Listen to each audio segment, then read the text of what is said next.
Welcome to Gaming Film, your channel for everything related to the gaming industry and the financial markets. And my friends, actually, I thought about, shall I make a video about Unity, about the whole Unity craze? Then I thought about, hey, why not talk about Ubisoft that had a decent run recently? And then I saw today, ENAD Global 7, the Swedish gaming company, dropping 20%. And each time that a gaming company, even if it's one of the smaller ones, they have now a market cap of 1.68 billion Swedish crowns. Even time if a gaming company drops like 20, 25, 30% or even more, I think it's worth to have a look at this company. It's worth to see if this company this company could be a turnaround, or is this company as good as that?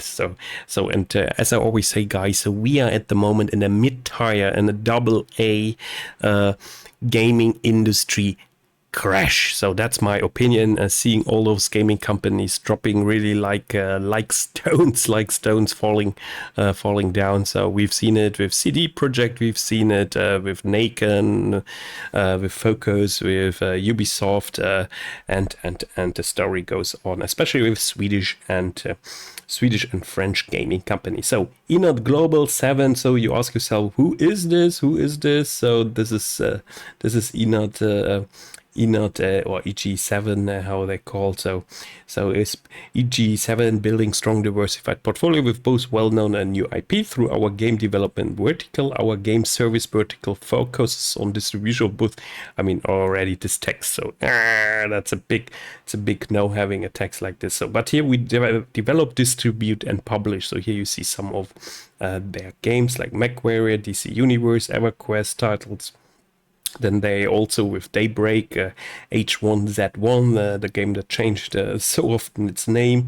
Then also distributor, publisher Fireshine Games, Zombie Army, and then My Singing Monster. So I'm coming to this a little bit later, why this game is so important.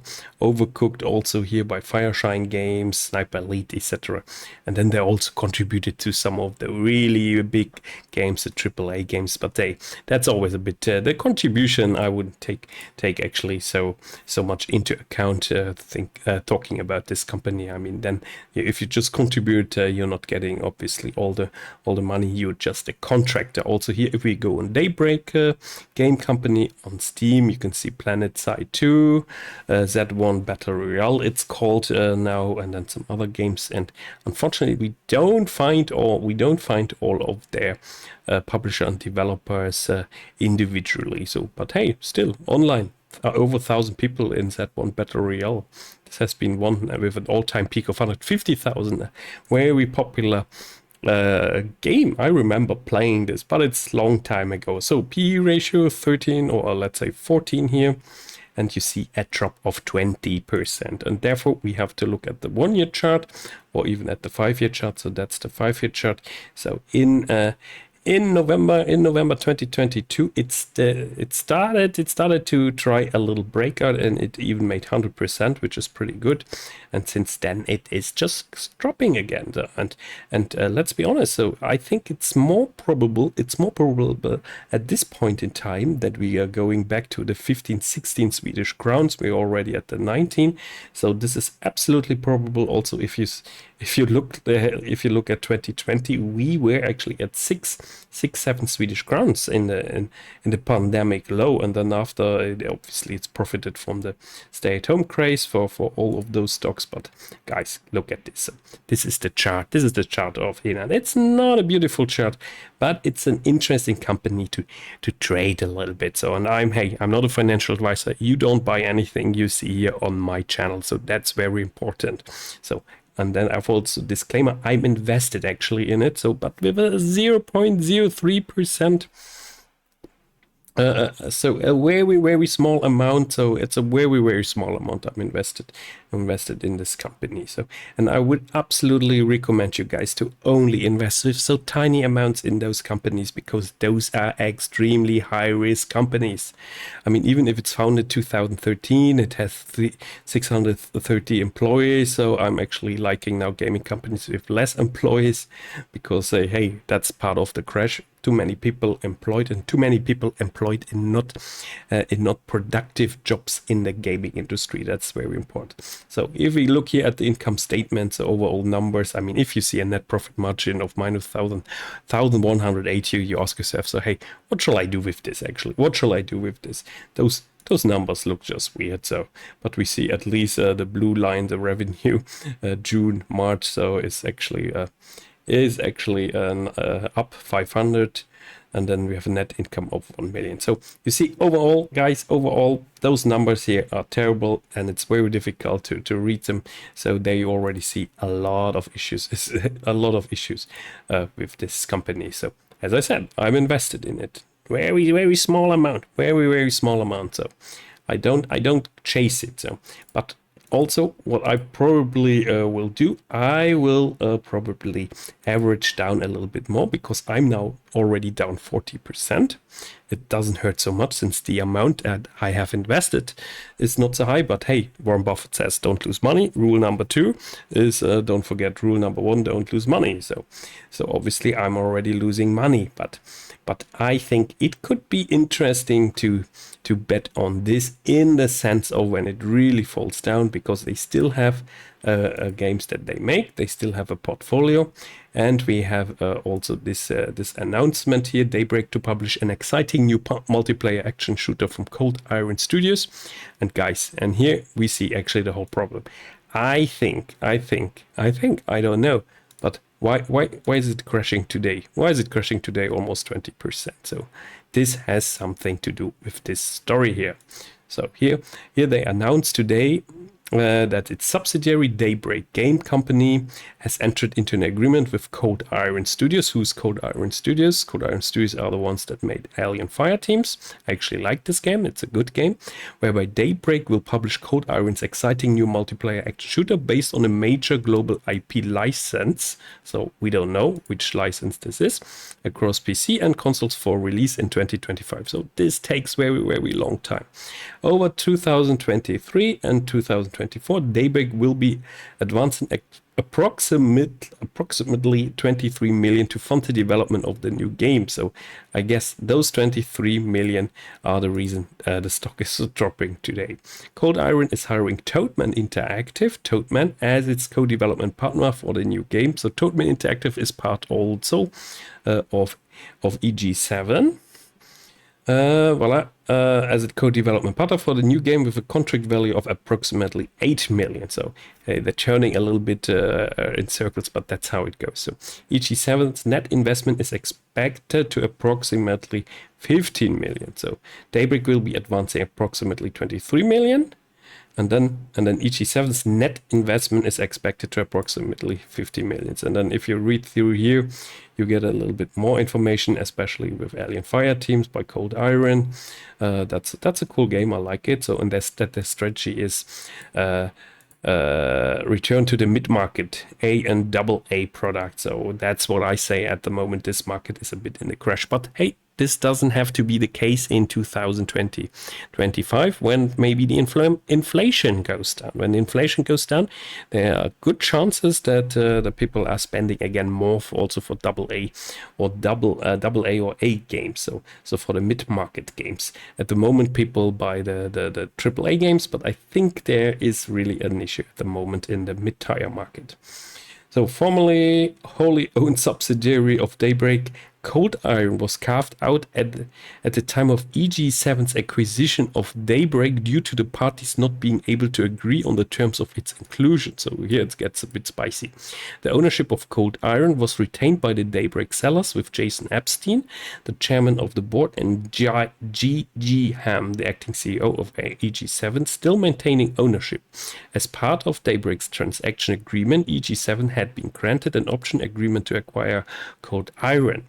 However, this option has since lapsed without being exercised. While a transaction to bring Cold Iron back into Daybreak was desired, EG7 was not able to pursue such opportunities during the option exercise period. However, this publishing transaction allows Daybreak to secure the rights for Cold Iron's new game and a significant part of the economics for the title. Oh la la, guys. Oh la la, guys. So very complicated. Very complicated. So work for hire. So, I don't know what to think about this. So I can understand that this could be the reason why one or another investor pulled the trigger and actually got out, because this here looks like a big investor went out, a big investor, an insider, someone that knows something went out. So this doesn't look like, look, those escalators, those stairs. This doesn't look like retail investors. This looks like big investors pulling the plug after they made some money here. So now they say, yeah, we don't know how the future is going to look like. So it's not a really old company. I mean, here we see 2019, February 2019 went to the market. So give it some time. But I say it's ultra high risk. For me, this is an ultra high risk investment, guys. So also have to, here we have some Cold Iron news. So Cold Iron Studios is proud to announce, this is today, 4 hours ago, Elena Sigman as our new studio head and Kendall Deacon Davis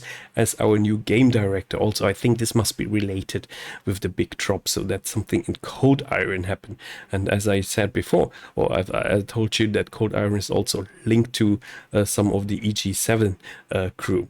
With a wealth of experience in shooters and narrative, Elena leading production development, blah, blah, blah, blah, blah. So here they say how good they are, and they worked in AAA games, Destiny 2, for example, or Microsoft Halo 4, or Wolf Among Us. So here you can read this, you can stop this video and read it, or you find it on Twitter. You can find this on Twitter, guys. So that's the whole point. Something is going on there, and I have no idea. As an investor, it's very difficult to find out. We can just go check out here the news, the press release on the investor relations pages, but sometimes it's very difficult to get more information. So obviously, then you're just buying very small parts of this company, and then you wait and see, and you average down when it gets really beaten up. But I think for this company, we can see much more. So I don't say that it's going to happen, that we're going to see the 15 Swedish crowns, but hey, I would definitely not exclude this, and this is I'm short. I don't short companies, so just putting this out here. So I'm always investing long, and then also always over 6 months, because over 6 months I don't pay taxes in my investments in companies. So that's for me a very tax efficient approach. So PowerPoint presentation here, ENAD Global 7. So here you get some numbers, financial highlights. They say, for example, net revenue of Swedish crowns is 483 million, representing a 4.3 year-on-year growth. Of course, this is nothing for a growth company, for a gaming company. That's too little. Adjusted EBITDA is 113 million, representing 24% margin and 23% growth, and operating cash flow is 54 million. So key takeaways: result reflects the company's annual seasonal low, but continuing to deliver growth, though not happy, obviously.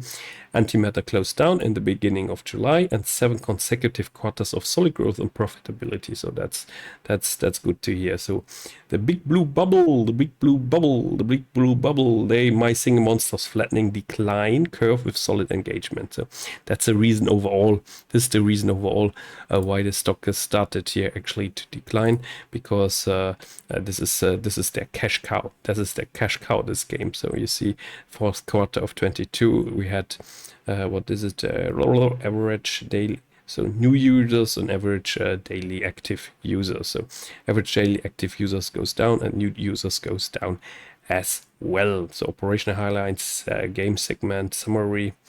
So here they write it. So my singing monster was once again the key driver for game segment performance.